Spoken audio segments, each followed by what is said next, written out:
Сәлеметсіздер ме, құрметті ауыл шаруашылығы тауар өндірушілері. Биылғы қыстың созылуы шаруалардың жоспарларына өзгеріс енгізуі мүмкін. Көктемгі егіс жұмыстары қысқа мерзімде жүргізуді қажет етеді. Ақмола облысында жаппай танаптық жұмыстарына мамыр айының басында ғана кірісуге болады деп болжануда. Облыс шаруаларының негізгі міндеттері өсімдік шаруашылығы өнімдерін тұрақты өндіру. Осыған байланысты қазіргі көктемді танаптық жұмыстарының тактикасы жергілікті жағдайларға бейімделген ауыл шаруашылығы дақылдарының жоғары өнімді сорттары мен будандарының әлеуетін іске асыруға негізделуі тиіс. 2021 жылы облыс диқандары облыстық ауыл шаруашылығы басқармасының болжамы бойынша 5,9 миллион гектар алқапта көктемді танаптық жұмыстарын жүргізуі қажет. Оның ішінде егістік алқаптарының құрылымында дәнді және дәнді бұршақты дақылдар 90,6%, майлы дақылдар 3,8%, мал азықтық шөптер 3,6%, картоп және көкөніс дақылдары 0,7%-ды құрайды. Көктемгі танаптық жұмыстарын жүргізудің стратегиясы мен тактикасын анықтау кезінде облыс диқандары ағымдағы ауыл шаруашылығы жылының келесі ерекшеліктеріне баса назар аударуы тиіс. Қысқа кетер алдында топырақтың метрлік қабатында өнімді ылғал қоры 30-40 мм-ден аспады. Ақпан айындағы топырақ кескінінің қату тереңдігі 1 метрден асты. Құрғақшылық болудың ықтималдылығы 3-5 жылда бір рет байқалады. Ағымдағы жылы құрғақшылық көріністерінің болу қаупі өте жоғары. Өсімдік шаруашылығы өнімдерін өндіру кезінде туындайтын қауіп қатерлерді болдырмау мақсатында егіс алқаптарын әртараптандыруды жүргізу, топырақтың ылғалдылығын буланудан және өнімсіз пайдаланудан сақтау үшін технологиялық операциялар кешенін дұрыс таңдау. Өсімдіктерді арам шөптерден, аурулар мен зиянкестерден қорғау жүйелері, кешенді минералды қоректену жағдайларын жақсарту бойынша іс-шараларды қарастыру. 2021 жылы ақпан-наурыз айларында түскен жауын-шашын мөлшері 2020 жылдың барлық күзгі қысқы кезеңіне қарағанда 85,9 мм. Оның ішінде 2021 жылдың қаңтарын 80,9 мм қосқанда да көп болды. Жалпы қыркүйек пен наурыз айлары аралығында 166,8 мм жауын-шашын түсті. Яғни облыс бойынша орташа жылдық нормадан 52% немесе орташа көп жылдық көрсеткіштен 30,1 мм артық болды. Осы кезеңдегі орташа тәуліктік ауа температурасы желтоқсан-қаңтар айларында аздаған ауытқуларға қарамағанда орташа көп жылдық көрсеткіш деңгейінде болды. Бұл айлар аязды болды. Көктем айлары да төмен орташа тәуліктік температуралармен сипатталды. Бұл көктемнің кеш басталуына әкелді. Жылдың қалыптасқан метеорологиялық жағдайларына байланысты маусым айында жауын-шашынның 40 мм-ден кем түсуін ескере отырып, сүрі жер алқаптарындағы метрлік қабаттағы ылғалдың болжамды қорлары 110 мм-ден аса болатынын негізге ала отырып, жаздық бидайдың өнімділігін болжаулы деңгейі 14-18 центнер гектарынан, ал жауын-шашын 40 мм-ден астам болған кезде гектарына 18 центнерден астам болуы мүмкін. Сүрі жер емес алғы дақылдар бойынша метрлік қабаттағы ылғалдың болжамды қоры 70 мм-ден кем және 70-100 мм-ге дейін, және маусым айында жауын-шашын 40 мм-ден аз болған кезде жаздық бидайдың өнімділігінің болжаулы ықтимал деңгейі 8-12 центнер гектар. Ал жауын-шашын 40 мм-ден астам болған кезде гектарына 12-14 центнер деңгейінде болуы мүмкін. Аймақтық егіншілік жүйесінің негізгі міндеттерінің бірі ауыспалы егісте егістік жерлерді тиімді пайдалану болып табылады. Аймақтың биоклиматтық әлеуеті бидай мен жем азықтық дақылдарынан басқа майлы зығыр, күнбағыс, жаздық рапс, ша, аспұршақ, ноқат, жасымық, соя және қарақұмық сияқты нарықтық дақылдарды өсіруге мүмкіндік береді. Ауыспалы егістер түрлерінің ішінде ең өнімді 4-5 танапты дақыл алмастыратын және дәнді сүрі жерлі ауыспалы егістер болып табылады. Мал шаруашылығы дамыған шаруашылықтар үшін мал азықтарын дайындау мақсатында бір жылдық және көп жылдық дәнді бұршақты шөптермен алмастырылып отыратын әртүрлі мал азықтық ауыспалы егістер бар. Ақмола облысының әртүрлі топырақ климаттық аймақтарындағы ауыспалы егістер мен дақылдардың ұсынылатын түрлері 4-ші слайдта келтірілген. Өнімді ылғалдың төмен қорлары аясында топырақ ылғалдылығын жинау және ұтымды пайдалану шаралары жақсы өнім алу үшін ерекше маңызды.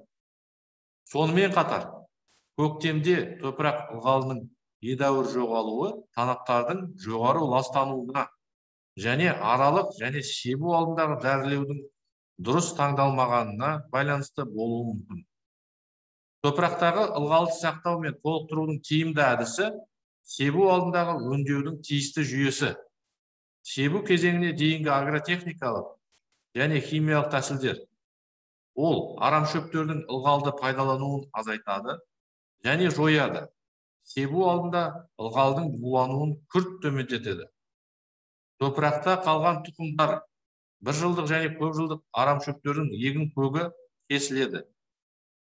Олар септориоз, тот ауруын жұқтырған бидайдың өсімдік қалдықтары, қырық қабат көбелегі, сұр астық көбелегінің личинкаларымен зақымдалған жазғы рапстың өсімдік қалдықтарын жояды. Нитрификациялау өсімдік қалдықтарын топырақпен араластыру арқылы күшейтіледі. Облыстың солтүстік бөліктерінде топырақ температурасы артады. Тұқымдар өсімдіктердің генетикалық және шаруашылық белгілерінің тасымалдаушысы болып табылады. Халық арасында не ексең, соны орасың дейді. Сондықтан біз ғана тұқымдарды себуге дайындаймыз, сондай өнім аламыз. Тұқым материалын себуге дайындаудың негізгі іс-шараларына тазалау, кептіру, екінші рет тазалау, себу сапасын тексеру, ауа жылуымен кептіру, дәрілеу және инкрустациялау, тұқымдарды өсу стимуляторларымен өңдеу жатады. Көп жылғы деректер негізінде Ақмола облысында жаздық бидайдың ең жоғары өнімділігін, астықтың жоғары сапасын қалыптастыру кезеңі кәдімгі қара топырақтарда 18-25 мамыр, оңтүстік қара топырақтарда 19-27 мамыр, қара қоңыр топырақтарда 20-29 мамыр себілген кезеңіне келеді. Себу мерзімдерін анықтаған кезде топырақтың ылғалдылығын, арамшөптермен ластануды, аясыз кезеңнің ұзақтығын, сорттық ерекшеліктерін, шаруашылықтың экономикалық және техникалық мүмкіндіктерін ескеру қажет. Себу кеш пісетін сорттардан басталуы керек. Оңтайлы кезеңнің екінші жартысын оңтүстік қара топырақ және қара қоңыр топырақтар аймағында орташа мерзімде пісетін сорттарды және де ортадан ерте пісетін сорттарды кәдімгі қара топырақтар аймағында себу үшін қолдану керек.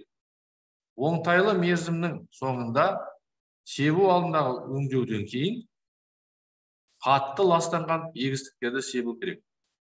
12-15 күнде егіс жұмыстарын бітіре алмайтын шаруашылықтар себуді оңтайлы себу мерзімінен бұрын бастауы мүмкін.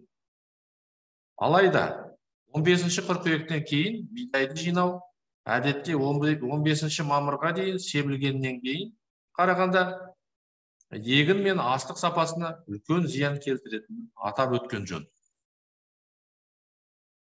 Соңғы жылдары облыс диқандары ауыл шаруашылығы дақылдарын өсіру кезінде заманауи цифрлық технологияларды пайдалана бастады. Яғни Ақылды ауыл шаруашылығына көшу жүзеге асырылуда.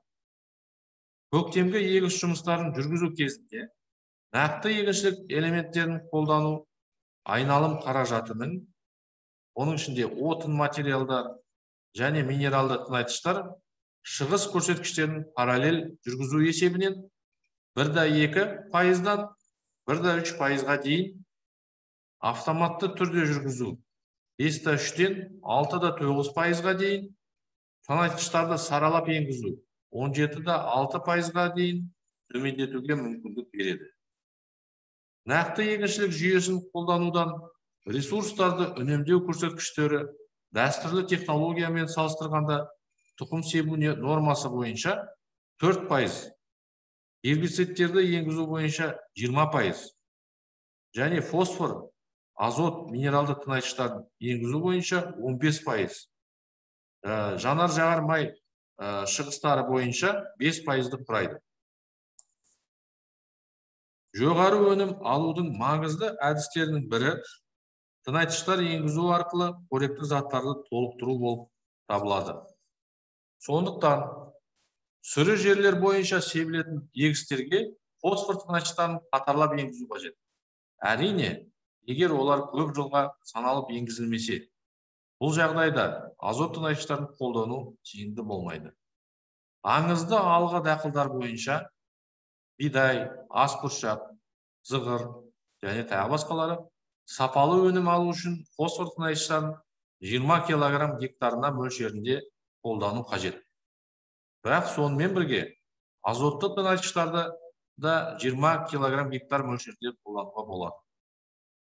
Минералды тыңайтқыштарды қолданған кезде жаздық бидайдың өнімділігі 13-33%-ға дейін артуы мүмкін.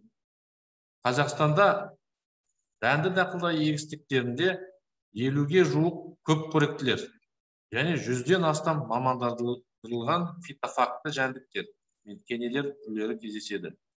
70-ден астам аурулар түрлері және 120-дан кем емес арамшөп түрлері белгіленген.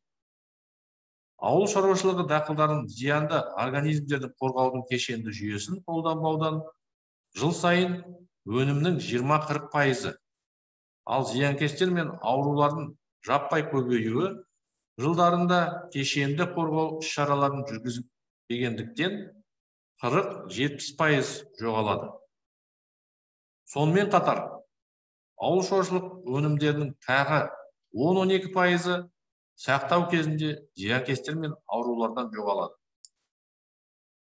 Қысқа кетер зиянкестердің едәуір қорын ескере отырып, 2021 жылы көп қоректі зиянкестерден сым құртының, жолақты бүргелердің саны мен зияндылығының ошақты көбеюі, оңтайлы уақыттан кейін себілген жаздық дақылдарға швед шыбының личинкаларының тығыздығы жоғарылауы және гессен шыбының саны мен зияндылығы ылғалды және жылы жаз болған жағдайда артуы болжанып отыр.